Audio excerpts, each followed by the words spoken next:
Hello everyone, welcome to Pharmarocks YouTube channel. Pharmarocks के YouTube educational channel में आपका स्वागत है। So in today's video lecture we will study in detail about the peptic ulcer. So जो peptic ulcer disease है उसके बारे में हम आज के लेक्चर के अंदर डिटेल में स्टडी करेंगे। So we will discuss in detail about the various causes कि जिसके कारण पेप्टिक अल्सर होता है, उसके साइन एंड सिम्टम्स के बारे में हम देखेंगे। फिर इम्पोर्टेंट है कि उसका डायग्नोसिस कैसे किया जाता है, ट्रीटमेंट कैसे की जाती है, एंड मोस्ट इम्पोर्टेंट है वो है पैथोफिजियोलॉजी। सो ये डिसीज़ के बारे में सभी पॉइंट्स हम आज के लेक्चर में डिटेल में डिस्कस करेंगे। So let's start in this lecture. So be updated with the pharma knowledge. For that subscribe the channel and press on the bell icon and never miss any video of Pharmarocks. So Pharmarocks की जो video lectures है उसकी PPTs PDF वगैरह आपको directly Pharmarocks की app ऊपर से मिल जाएंगी। सो अभी डाउनलोड करिए app Pharmarocks Android application on Google play की। गूगल प्ले पर से आप ये जो ऐप है उसको डाउनलोड कर सकते हैं, Android application on a Google play. So Google play पर से ये ऐप डाउनलोड कर सकते हैं and you will find the various study material. Test series भी अवेलेबल है कि ऑनलाइन टेस्ट सीरीज़ आपको अफोर्डेबल प्राइस में मिल जाएगी in just ₹100। So download the app Pharmarocks Android application on Google play. सो शुरू करते हैं आज के लेक्चर के अंदर कि जो हमारा मेन टॉपिक है वो है पेप्टिक अल्सर। सो जानते हैं पेप्टिक अल्सर के बारे में। तो peptic ulcer is a disease of the gastrointestinal tract.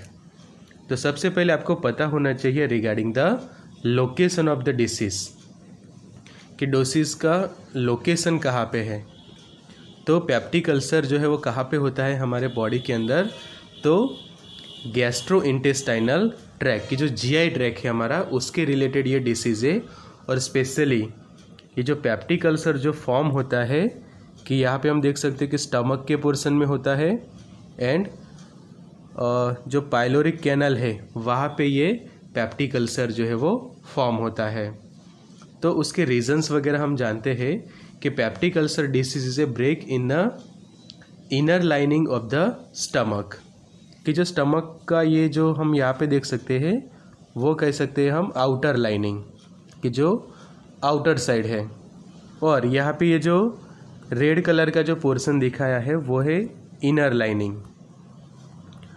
तो क्या होता है, break in the inner lining of the stomach. Stomach की जो इनर लाइनिंग है वो ब्रेक होती है। The first part of the small intestine और समटाइम द लोअर इसोफेगस।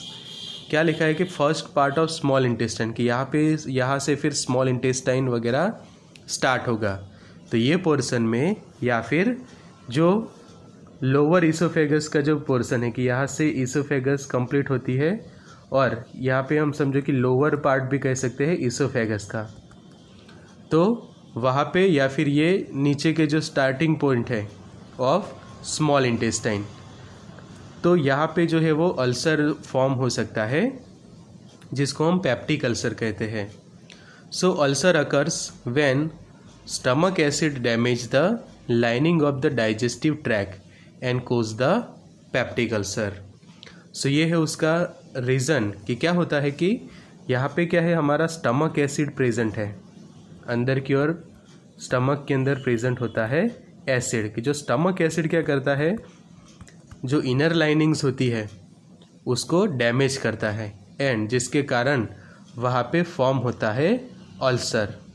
और स्टमक अल्सर भी उसको कह सकते हैं, गैस्ट्रिक अल्सर भी कहा जाता है और उसको हम पेप्टिक अल्सर भी कहते हैं।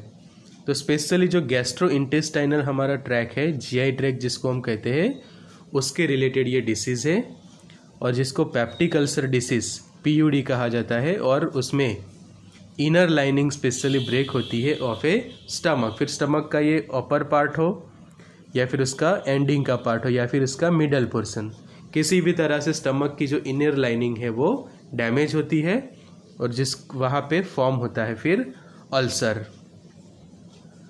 तो व्हाट इज़ जीआई ट्रैक, तो आपको ये भी पता होना चाहिए कि what is the GI tract, तो गैस्ट्रो इंटेस्टाइनल ट्रैक, कि जो हमारी डाइजेस्टिव सिस्टम है, यहाँ पे हम देख सकते हैं डायग्राम में कि डाइजेस्टिव सिस्टम का शुरुआत होता है ओरल कैविटी मतलब कि माउथ से, फिर वहाँ पे प्रेजेंट है सलाइवरी ग्लैंड्स, फिर ये है हमारे ईसोफेगस।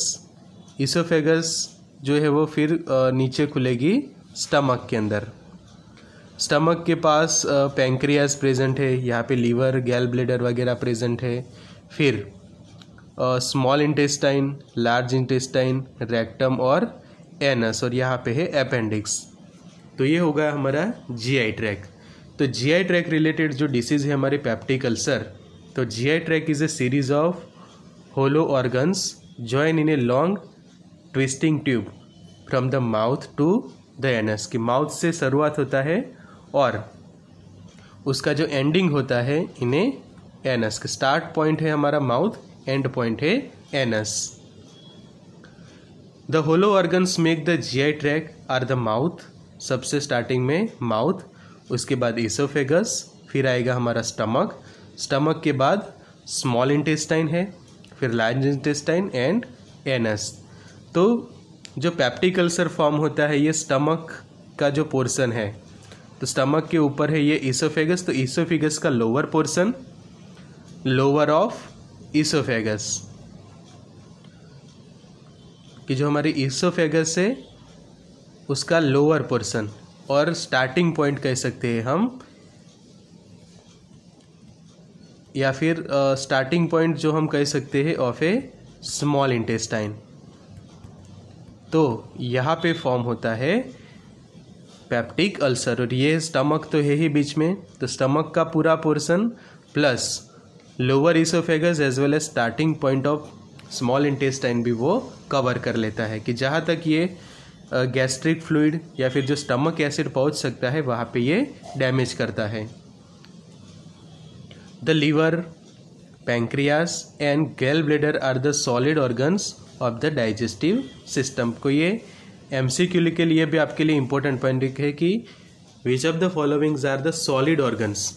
सॉलिड ऑर्गन्स कि जहाँ पे कोई कैनाल नहीं है, जबकि ये देखो आप होलो ऑर्गन्स कैसे है कि जिसके अंदर हॉल प्रेजेंट है, कि लाइक माउथ तो ओरल कैविटी है, ईसोफेगस वहाँ पे भी कैविटी प्रेजेंट है, स्टमक में भी कैविटी है, also small intestine, large intestine and anus. तो ये पूरा माउथ से लेकर एनस तक क्या है, होलो कैविटी है, जबकि जो बंद है वो है सॉलिड ऑर्गन्स, वो है हमारा लीवर है, पैंक्रियास है एंड गैल ब्लेडर। तो इस तरह से जीआई ट्रैक्ट तैयार होता है, और स्पेशली जो होलो ऑर्गन्स है वहाँ पे ये एसिड के कारण, स्टमक एसिड के कारण स्पेशली गैस्ट्रिक या फिर पेप्टिक अल्सर फॉर्म होता है।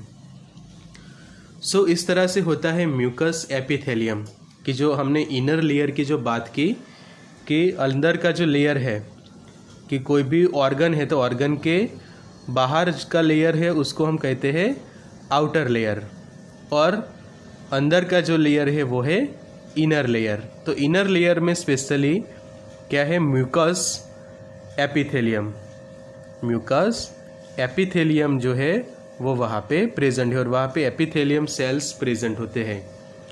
The mucus of organs are compose of one और more layers of epithelial cell that secretes the mucus and an underlining lamina propria of loose connective tissue. तो समझो कि under the microscope आप detail study करते हो mucus की, mucus epithelium की, तो ये जो सेल्स वगैरह देख रहे हैं, तो वो सभी जो से कुछ सेल आपको पर्पल कलर के दिख रहे हैं, ये भी ये सेल है, तो ये सभी सेल को हम कहते हैं एपिथेलियल सेल। यहाँ पे लिखा हुआ है एपिथेलियल सेल। तो वो एपिथेलियल सेल का फंक्शन क्या है कि सीक्रेट करते हैं म्यूकस को, कि वो क्या है, लेयर को प्रोटेक्शन देता है। म्यूकस लेयर क्या करता है कि जब म्यूकस रिलीज होता है तो वो लेयर एपिथेलियल सेल को भी अच्छे से प्रोटेक्ट करता है, कि एक्सटर्नल एसिड से उसको प्रोटेक्ट करके रखता है। फिर कोई भी अंदर टॉक्सिक सब्सटेंस समझो कि कोई प्रोड्यूस होता है तो उससे भी उसको प्रोटेक्ट करता है। तो प्रोटेक्शन का काम म्यूकस करते हैं। And underlying lamina propria of loose connective tissue. तो जो लूज कनेक्टिव टिश्यू भी है कि जिससे जो स्टमक के अंदर या फिर जीआई ट्रैकियम के अंदर हम पेरिस्टाल्सिक मूवमेंट जो देखते हैं कि जो मूवमेंट होती है स्टमक के अंदर। फिर the type of cell and type of mucus secreted vary from organ to organ and each can differ along a given tract. तो पूरे ट्रैक के अंदर ये एपिथेलियल सेल प्रेजेंट होते हैं और उनका काम है सिक्रेशन ऑफ ए म्यूकस। तो ये हो गया म्यूकस एपिथेलियम। अब स्पेशली जब पेप्टिक अल्सर होता है तो पेप्टिक अल्सर में हमारा ये म्यूकस एपिथेलियम जो है वो डैमेज होता है ड्यू टू द एसिड। कि जैसे हमें पता है कि एसिड नॉर्मल भी हम देखते हैं तो भी काफ़ी हार्मफुल होता है, ऐसे जो स्टमक एसिड भी समझो कि एक्सेसिव सीक्रेट होता है किसी पर्सन के अंदर और उसकी प्रॉपर ट्रीटमेंट ना की जाए तो वो क्या करता है, वो लेयर्स को धीरे धीरे डैमेज करता है और ये जो एपिथेलियल सेल्स है वो डैमेज होते हैं ये एसिड से और फिर वहाँ पे फॉर्म हो सकता है अल्सर। तो आगे जानते हैं अब ये डिसीज़ के बारे में डिटेल में। तो पेप्टिक अल्सर के कोजेस क्या है? कोजेस जिसको हम इटियोलॉजी भी कह सकते हैं या फिर सिंपल वर्ड्स में कहे तो जो रीज़न कि कौन से कारण से पेप्टिक अल्सर किसी पर्सन को होता है।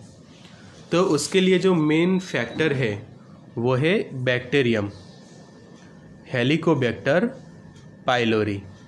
यहाँ पे ये जो डायग्राम में ये हम देख रहे हैं वो है H. Pylori bacteria. So the most common cause of the peptic ulcer are infection with the bacterium Helicobacter pylori, कि जिसको शॉर्ट में H. पाइलोरी कहा जाता है, पूरा नाम है उसका हेलिकोबैक्टर पाइलोरी। उसके साथ long term use of aspirin, non steroidal anti inflammatory drugs like NSAIDs, Avil है, एलिवी एंड अदर्स, जितनी भी non steroidal anti inflammatory drugs है उसका एक्सेसिव यूज़ होने के कारण भी ये स्टमक अल्सर या फिर पेप्टिक अल्सर जो है वो किसी पर्सन के अंदर फॉर्म होता है। तो ये है उसका मेन रीज़न जो हम कह सके कि जिसके कारण होता है वो है हेलिकोबैक्टर पाइलोरी। H. पाइलोरी आपको खास याद रखना है, MCQ के अंदर भी ये पूछा जा सकता है कि which of the following is a causative organism, और कौन से बैक्टीरिया के कारण पेप्टिक अल्सर होता है तो वो है हेलिकोबैक्टर पाइलोरी के कारण। High stress excessive alcohol cause the peptic ulcer. ऐसा नहीं है कि H. पाइलोरी ही रिस्पॉन्सिबल है, दूसरे जो फैक्टर हम देखें तो बहुत ज़्यादा स्ट्रेस, नॉर्मल स्ट्रेस की बात नहीं कर रहे हम, हाई स्ट्रेस और एक्सेसिव अल्कोहल कंजप्शंस, कि बहुत ज़्यादा अल्कोहल कंजप्शन करता है कोई पर्सन, तो जो भी अल्कोहल आप लेते हो वो बेसिकली तो कहाँ पे जाने वाला है, स्टमक के अंदर। कि आप ओरल कैविटी से माउथ जो लेते हो वो इसोफेगस थ्रू सबसे पहले पहुँचेगा स्टमक के अंदर। तो एक्सेसिव अल्कोहल कंजप्शंस भी कोज करता है ये पेप्टिक अल्सर। और भी जो उसकी रीज़न है वो हम जानते हैं कि जो जीनेटिक फैक्टर्स है कि like genetic factors play a role in a pathogenesis of ulcer disease, कि पैथोजेनेसिस के जिसके कारण ये पेप्टिक अल्सर होता है। तो इसमें फैमिली हिस्ट्री खास इम्पोर्टेंट है जिसको हम जीनेटिक फैक्टर्स के अंदर इंक्लूड करते हैं कि genetic factors play a role in pathogenesis of this disease. उसको जानते हैं डिटेल में कि the life time prevalence of developing ulcer disease in the first degree relatives of ulcer patient is about 3 times greater than the general population. तो family history के अंदर ulcer disease in first degree relatives of ulcer patients is about 3 times greater than general population. कि जो समझो कि आप family trait देखते हो तो उसमें जो फर्स्ट डिग्री रिलेटिव्स कि समझो कि मदर और फादर को ये प्रॉब्लम है तो उनके जो चिल्ड्रंस है उनको सबसे ज़्यादा रिस्क है पेप्टिक अल्सर का। फिर उसके नीचे हम और भी फैमिली ट्री तैयार करते हैं तो वहाँ पे भी ये धीरे धीरे फैल सकता है। So approximately 20 to 50% of duodenal ulcer patients report a positive family history. कि जब आप केस स्टडी करते हो, प्रॉपर केस स्टडी, कि जब भी आपके पास इस टाइप का कोई पेशेंट आता है और इसकी केस स्टडी करते हो तो उसमें आपको देखोगे कि अप्रोक्सीमेटली 20% से लेकर 50% of duodenal ulcer patients report a positive family history. कि जब आप कोई पेशेंट को पूछो कि आपकी फैमिली में किसी को पेप्टिक अल्सर वगैरह था तो 20 to 50% केसेस में आपको फैमिली हिस्ट्री जो है वो देखने को मिलेगी। तो ये हो गए जीनेटिक फैक्टर्स कि जिसके कारण पेप्टिक अल्सर हो सकता है। दूसरे जो उसके अलावा फैक्टर्स है, रीजंस है, वो है hormonal factors, evidence in the cause of Zollinger Ellison syndrome. कि जो हार्मोनल चेंजेस के कारण जो ZE सिंड्रोम की जो हम बात करते हैं तो ZE सिंड्रोम भी एक एविडेंस है कि जिसके कारण पेप्टिक अल्सर फिर होता है, कि यह है हार्मोनल फैक्टर। उसके बाद हम देखें तो एनवायरमेंटल फैक्टर के अंदर सिगरेट स्मोकिंग, यहाँ पे हम देख सकते हैं cigarette smoking, coffee and alcoholism, excessive alcoholism, excessive smoking also cause the peptic ulcer in that person.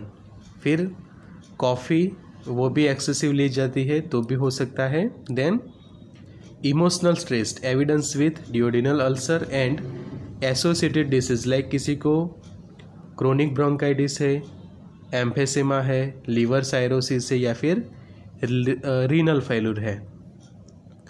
तो इस टाइप के कैसे कि ये है आपकी नॉर्मल रीनल और यह है फेल्यूर वाली रीनल। तो ऐसे केसेस में भी फिर धीरे धीरे पेशेंट्स को पेप्टिक अल्सर भी देखे जाते हैं। तो ये हो गए कोजेस या फिर उसको हम पैथोफिजियोलॉजी की लैंग्वेज में कह सकते हैं etiology of this disease. Next है वो है पेप्टिक अल्सर के जो कोजेज। अब डायग्रामेटिकली हम देखें तो यहाँ पे आप देख सकते हैं कि फैमिली हिस्ट्री, पूरा family tree, excessive stress, low levels of melatonin, उसके बाद hypercalcaemia, Zollinger Ellison syndrome, non steroidal anti inflammatory drug, alcohol beverages और यहाँ पे है Helicobacter pylori bacterial infection. So ये है common causes that leads to the peptic ulcer. आगे जानते हैं इसी के बारे में कि ये कोजेस इस तरह से भी दिखाए हैं कि यहाँ पे अल्सर जो फॉर्म हो रहा है due to this various peptic ulcer के कोजेस के genetic factor, alcohol consumption, mental stress, non steroidal anti inflammatory drug and H. Pylori bacteria. अब जरूरी है उसके साइनम सिम्टम्स के बारे में जानना। तो कोजेस तो आपको पता चल जाएगा कौन से रीजन है कि जिसके कारण होता है ये पेप्टिक अल्सर। तो रीज़न के बाद जानना जरूरी है वो है सिम्टम्स। तो पेन इन द चेस्ट और अपर एब्डोमिन, यहाँ पे आप देख सकते हैं डायग्रामेटिकली यहाँ पे दिखाया है कि एक तो वेट लॉस सिग्निफिकेंट पाया जाता है, फिर डल पेन कि जिसको यहाँ पे देख सकते हैं कि एब्डोमिन पेन हो रहा है, बर्निंग हो रही है आपको, फटीग कि जो थकान वगैरह होती है, हार्ट बर्न हो सकता है कि जो चेस्ट पेन हार्ट बर्न कहते हैं, लॉस ऑफ एपेटाइट भूख कम लगती है, वॉमिटिंग होती है पेशेंट को, नोजिया रहते हैं, ब्लोटिंग की जो गैस फॉर्मेशन जो हम बात करते हैं, एंड बर्पिंग। तो ब्लोटिंग एंड बर्पिंग दोनों एक दूसरे के साथ एसोसिएटेड है। तो ये साइन एंड सिम्टम्स पाए जाते हैं पेशेंट के अंदर कि जिसको जब पेप्टिक अल्सर होता है। तो gastrointestinal belching, heartburn, indigestion, nausea and vomiting, passing excessive of gas और whole body fatigue, feeling fall sooner than normal and loss of appetite. तो ये है उसके मेन सिम्टम्स कि जिससे आप आइडेंटिफाई कर सकते हो ये डिसीज़। फिर एब्डोमिनल डिस्कम्फर्ट भी इसके मेन सिम्टम्स है। तो ये अलग अलग सिम्टम्स आपको अच्छे से याद रखना है ऑफ दिस डिसीज। आगे जानते हैं रिगार्डिंग द डायग्नोसिस। अब साइन एंड सिम्टम्स तो है आपके पास, अब ये डिसीज किसी पेशेंट को है या नहीं उसका आप डायग्नोसिस कैसे करेंगे। सो अब जो हमें जानना है वो है रिगार्डिंग द डायग्नोसिस कि ये पेप्टिक अल्सर का डायग्नोसिस कैसे किया जाता है। तो शुरू करते हैं जो डायग्नोसिस के अलग अलग पॉइंट्स हैं कि सबसे पहले एंडोस्कोपी एंड बायोप्सी करके ये फाइंड आउट किया जाता है कि पर्सन को पेप्टिक अल्सर है या नहीं। तो यहाँ पे हम देख सकते हैं ये जो डायग्राम है कि अपर एंडोस्कोपी स्पेशली ओरल कैविटी से कर सकते हैं कि जिसके अंदर जो एंडोस्कोप जो होता है कि एंडोस्कोप के साथ क्या होता है अटैच कैमरा, तो वो जो है वो स्टमक के अंदर तक जाता है। ये आप देख सकते हो कि ओरल कैविटी से ये एंडोस्कोप को पास किया है और यहाँ पे स्टमक के तक, यहाँ पे आप देख सकते हो कि जो एंडोस्कोप है वो ओरल कैविटी से पास करके स्टमक के तक पहुँचता है और वो जो है वो हमें कंप्यूटर की ये जो स्क्रीन है यहाँ पे देख सकते हो आप कंप्यूटर स्क्रीन। तो स्क्रीन ऊपर अच्छे से उसके इमेजेस देता है, वीडियोग्राफी देता है, से आप पता लगा सकते हो कि कौन से एरिया के अंदर अल्सर फॉर्म है। तो इजीली ये टेक्निक से डायग्नोसिस हो सकता है। फिर बायोप्सी तो आपको पता है कि जो कैंसर वाले वीडियो में हमने पढ़ा था कि बायोप्सी के अंदर स्पेशली टिश्यू जो है वो ली जाती है, जो बायोप्सी नीडल से, समझो कि यहाँ से स्टमक के पोर्शन के टिश्यू लेकर उसको अंडर द माइक्रोस्कोप एग्जामिन करके पता लगा सकते हैं कि स्टमक अल्सर या पेप्टिक अल्सर फॉर्म हुआ है या नहीं। तो ये है वाइडली की जाती है endoscopy to identify the peptic ulcer. Okay, समझो कि कोई पर्सन एंडोस्कोपी या बायोप्सी के साथ कंफर्टेबल नहीं है, क्योंकि इसमें क्या है, ये एंडोस्कोप ही ओरल कैविटी से स्पेशली पास किया जाता है। तो समझो कि कोई पेशेंट कंफर्टेबल नहीं है, क्योंकि कंफर्टेबल होना काफ़ी ज़रूरी है पेशेंट का, और कोई कंफर्टेबल नहीं है तो उसके लिए जो सेकंड डायग्नोस्टिक स्टेप है वो है stool examination to diagnosis duodenal ulcer. कि स्टूल एग्जामिनेशन करके भी वो हम पता लगा सकते हैं कि पेप्टिक अल्सर है या नहीं।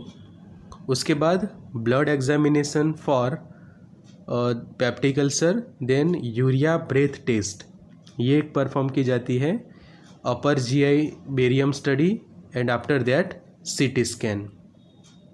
तो ये अलग अलग डायग्नोसिस के जो अलग अलग डिफरेंट टूल्स हैं कि जिससे आप पेशेंट की डायग्नोसिस कर सकते हैं रिगार्डिंग द पेप्टिक अल्सर।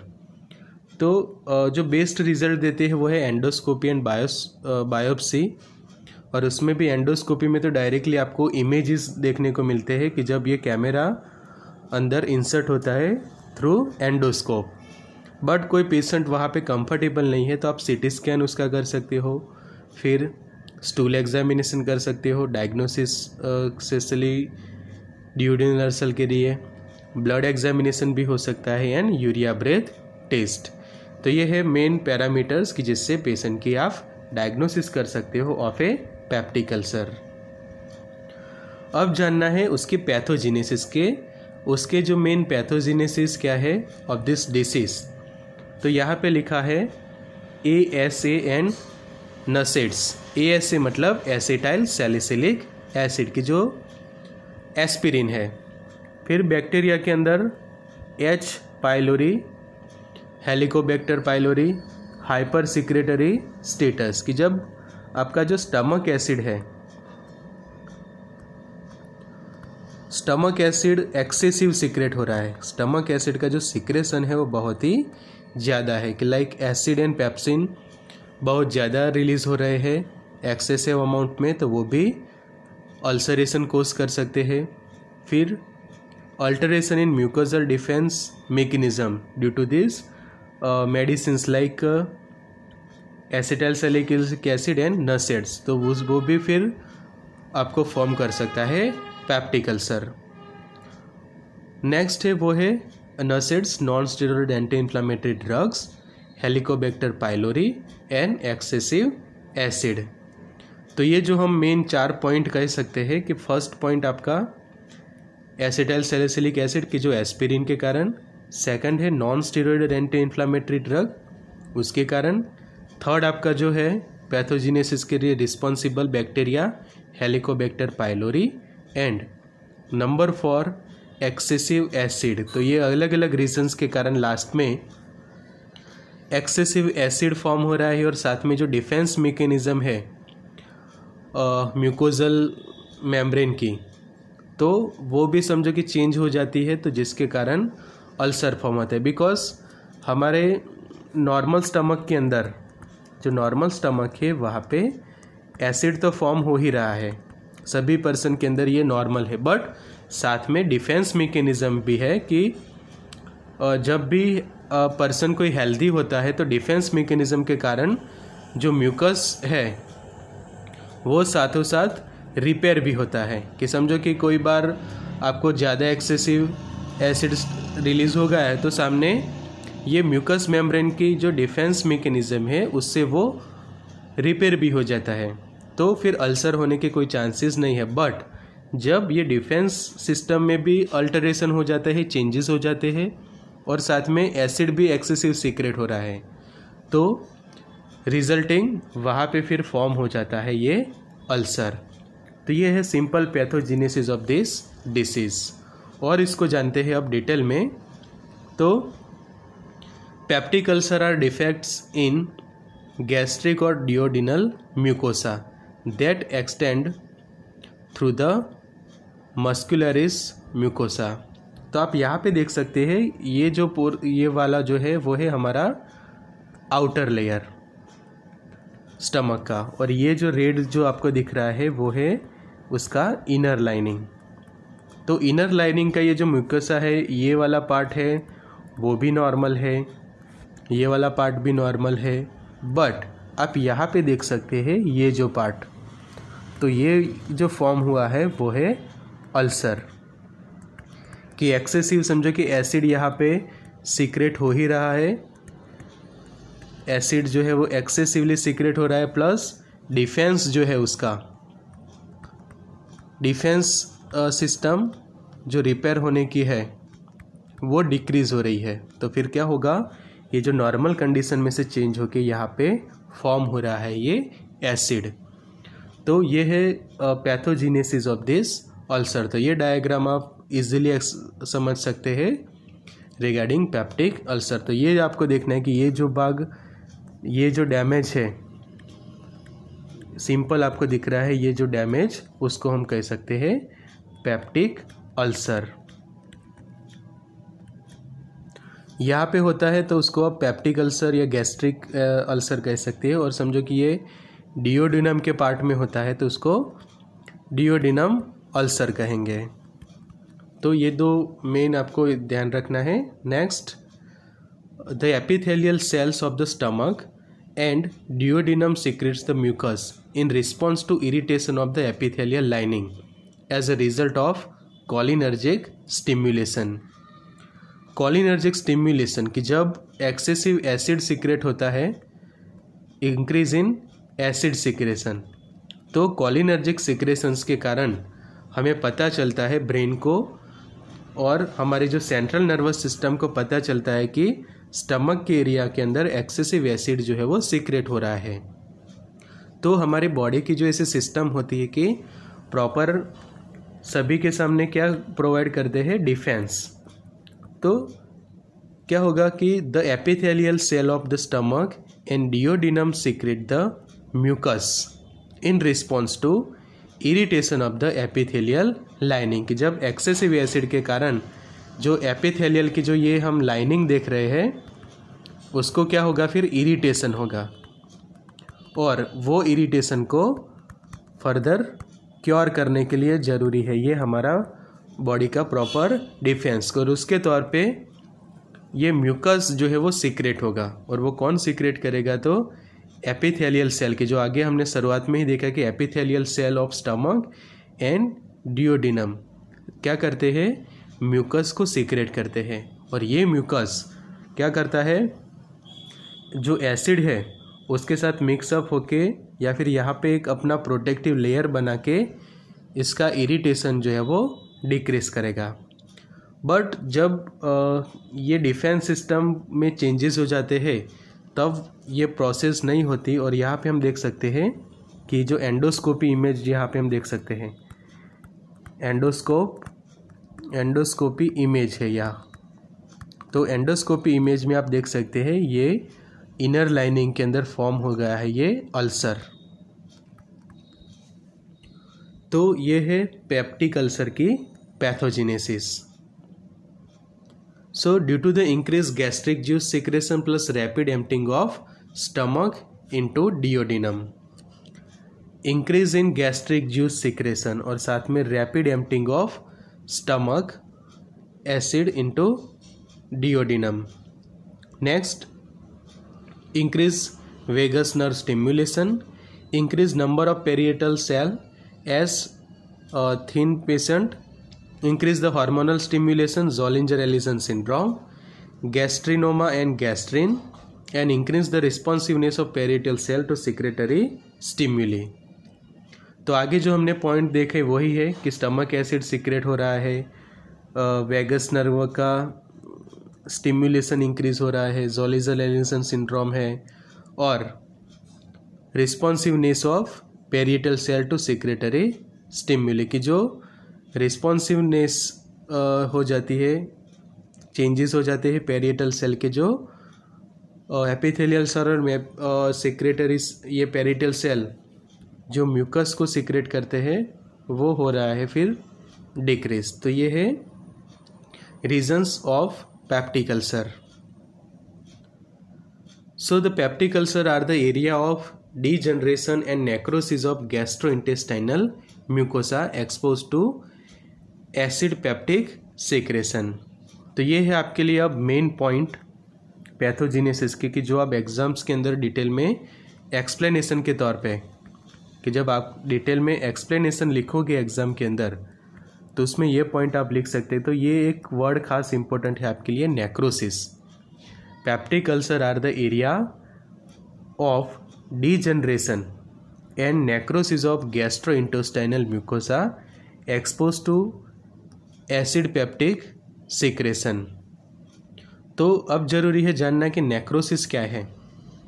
तो the death of most of the cell, the death of most of the cells in an organ और in a tissue due to the disease, injury और failure of the blood supply.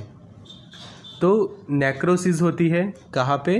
तो gastrointestinal का जो mucosa है, कि जो acid peptic secretion के अंदर एक्सपोज हो रहा है, वो एरिया का डीजनरेशन हो रहा है और साथ में हो रही है नेक्रोसिस। कि नेक्रोसिस के अंदर वहाँ के जो सेल है वो डेथ हो रही है एंड उनको इंजरी हो रही है। Through they can occur at any level of the alimentary tract that expose to hydrochloric acid and pepsin. तो अब जो हम स्टमक एसिड की जो बात कर रहे हैं, तो स्टमक एसिड के अंदर क्या प्रेजेंट है? तो स्टमक एसिड जो है हमारा बना है, एक तो है पेप्सिन की जो एक टाइप का एंजाइम है, डाइजेस्टिव एंजाइम, और साथ में प्रेजेंट है उसके साथ हाइड्रोक्लोरिक एसिड। तो ये दोनों मिलाकर बना रहे हैं स्टमक एसिड, और वो एक्सेसिव जब सीक्रेट हो रहा है तो वो डीजनरेशन करता है एंड नेक्रोसिस करता है ऑफ गैस्ट्रोइंटेस्टाइनल म्यूकोजा, और फिर वहाँ पे फॉर्म होता है ये अल्सर। They occur most commonly 98 to 99% in either the duodenum और the stomach in the ratio of फॉर्जेम 1, resulting each of two main types में बी एक्यूट और क्रोनिक। और दोनों की जो डियोडिनम और स्टमक दोनों जो अल्सर फॉर्म होते हैं वो एक्यूट भी हो सकते हैं या फिर क्रॉनिक। तो ये हो गई pathogenesis of this peptic ulcer. अब जानते हैं उसके टाइप्स। तो दो टाइप के अल्सर फॉर्म होते हैं, यहाँ पे हम देख सकते हैं एक फर्स्ट डायग्राम के अंदर हेल्दी स्टमक, और यहाँ पे जो सेकंड है अल्सरेटेड स्टमक की। गैस्ट्रिक अल्सर्स कहाँ पे फॉर्म हो रहे हैं? तो ये मेन जो स्टमक का पोर्शन है, ओके, ये जो हम देख सकते हैं स्टमक का जो पोर्शन है वहाँ पे फॉर्म हो रहा है ये गैस्ट्रिक अल्सर। और ये जो डियोडुनम का जो एरिया है, डियोडिनल एरिया, वहाँ पे डियोडिनल अल्सर जो ये फॉर्म हो रहा है। तो दो टाइप हो गए अल्सर के, gastric ulcer and duodenal ulcer. So ये दोनों अल्सर के बारे में अब आपको देखना है प्रॉपर डिफरेंस, कि जो एग्ज़ाम के अंदर मोस्ट IMP है दिस डिफरेंस। तो गैस्ट्रिक अल्सर तो अकर इन स्टमक और duodenal ulcer occurs in a duodenum. Epigastric pain 1 to 2 hours after eating and epigastric pain 2 to 5 hours after eating. तो ये first point. After this is the second point. Third point जानते हैं अब उसके बारे में कि कैन कोज हेमेटेमिस और मेलिना, कैन कोज मेलिना और हेमेटोचेजिया। फिर फोर्थ पॉइंट के अंदर देख सकते हैं कि heart burn, chest discomfort and early satiety are commonly seen. और यहाँ पे देख सकते हैं डियोडिनल अल्सर के अंदर heart burn, chest discomfort are less commonly but may seen. Can cause gastric carcinoma mostly in elderly, pain में awake patients during the night. तो ये जो 5 पॉइंट है डिफरेंस के, वो आप देख सकते हैं रिगार्डिंग द पेप्टिक अल्सर के जो मेन टाइप है, कि एक टाइप है उसका गैस्ट्रिक अल्सर और दूसरा जो टाइप है वो है डियोडिनल अल्सर। अब आपके लिए हम एक एक्सरसाइज दे रहे हैं कि जिसके अंदर आपको कमेंट बॉक्स के अंदर, जो कमेंट बॉक्स है उसके अंदर आपको क्या कमेंट करना है एज अ एक्सरसाइज, कि ये जो यहाँ पे दो वर्ड है मेलेना और हेमेटोचेजिया, और यहाँ पे है वर्ड हेमेटेमेसिस एंड मेलेना। तो दोनों की जो डेफिनेशन है, दोनों की डेफिनेशन आपको कमेंट बॉक्स के अंदर कमेंट करनी है as a our active users, की जो एक्टिव यूज़र्स है, एक्टिव स्टूडेंट्स है, वो उनको हम एक एक्सरसाइज दे रहे हैं कि जिसके अंदर आपको कमेंट बॉक्स के अंदर ये दोनों के मीनिंग या फिर डेफिनेशन कमेंट करनी है। ओके, और उसका जो एक्सप्लेनेशन है हम नेक्स्ट वीडियो के अंदर आपको देंगे। सो अब जान लेते हैं ट्रीटमेंट। तो हमने कौन से पॉइंट्स कवर किए? तो सबसे पहले हमने जाना कि डेफिनेशन के बारे में ऑफ पेप्टिक अल्सर, फिर हमने जाने अलग अलग कोजेस के बारे में, कोजेस के जो अलग अलग रीज़न है कि जिसके कारण हो रहा है ये पेप्टिक अल्सर। तीसरी चीज़ हमने जानी रिगार्डिंग उसके अलग अलग साइन देखे, उसके सिम्टम्स के बारे में हमने स्टडी की कि जो अलग अलग सिम्टम्स देखे जाते हैं। फिर उसकी पैथोलॉजी या फिर पैथोफिजियोलॉजी ऑफ द डिसीज़। फिर हमने देखा दोनों के टाइप्स पेप्टिक अल्सर के, और नेक्स्ट जो हमने डिस्कस किया ऑल्सो द डायग्नोसिस, कि किस तरह से हम डायग्नोसिस करते हैं। तो ये अलग अलग पॉइंट्स हमने ऑलरेडी डिस्कस किए। अब जो सबसे इम्पोर्टेंट चीज़ है वो है ट्रीटमेंट, कि आप उसको कंडीशन को ट्रीट कैसे करोगे, कैसे पेशेंट की ट्रीटमेंट की जाती है इन दिस पेप्टिक अल्सर। तो उसके लिए मेडिसिन्स यूज़ की जाती है कि जिसको कहा जाता है कि drugs for the peptic ulcer. तो ये मेडिसिन्स के बारे में जानते हैं। तो सबसे पहले गैस्ट्रिक एसिड सिक्रेशन इनहिबिटर, कि जो कोजेस है कि गैस्ट्रिक एसिड सिक्रेशन क्या होता है, इंक्रीज होता है रीज़न के तौर पे। रीज़न क्या था, एसिड जो है उसका सिक्रेशन इंक्रीज हो रहा था। तो हमें ऐसी मेडिसिन चाहिए कि जो एसिड सिक्रेशंस को क्या कर देती है, अपने जो रीज़न है उसी को इनहिबिट कर देती है। तो गैस्ट्रिक एसिड सिक्रेशन इनहिबिटर्स, तो वो है हिस्टेमाइन H2 रिसेप्टर एंटागोनिस्ट, जिसको H2 एंटी हिस्टेमाइंस भी कहा जाता है, कि लाइक सिमेटिडिन है, रेनिटिडिन है, फैमोटिडिन, रॉक्साटिडिन एंड निजाटिडिन। सो ये मेडिसिन्स लेने से क्या होता है कि जो स्टमक एसिड एक्सेसिव सीक्रेट होता है वो डिक्रीज होगा, जिसके कारण पेशेंट को समझो कि कोई सिमेटिडिन लेता है, रेनिटिडिन, फैमोटिडिन, रोक्सा या निजाटिडिन लेता है, तो उसके अंदर जो स्टमक एसिड जो है, जो सीक्रेट होता है, वो क्या हो जाएगा, डिक्रीज होगा, उसकी इंटेंसिटी डिक्रीज होगी, जिसके कारण heart burn, indigestion, acid indigestion, excessive acid वगैरह डिक्रीज होगी। और यहाँ पे हम लेबल पे भी देख सकते हैं जो रेनिटिडिन टैबलेट्स का है कि लिखा है for effective relief of heart burn, indigestion, acid indigestion and excessive acid. तो रेनिटिडिन टैबलेट्स की जो है H2 एंटीहिस्टामाइन की, जिसको हिस्टामाइन H2 रिसेप्टर एंटागोनिस्ट भी कहा जाता है, H2 रिसेप्टर एंटागोनिस्ट ड्रग्स। तो ये हो गई H2 रिसेप्टर एंटागोनिस्ट क्लास की ड्रग।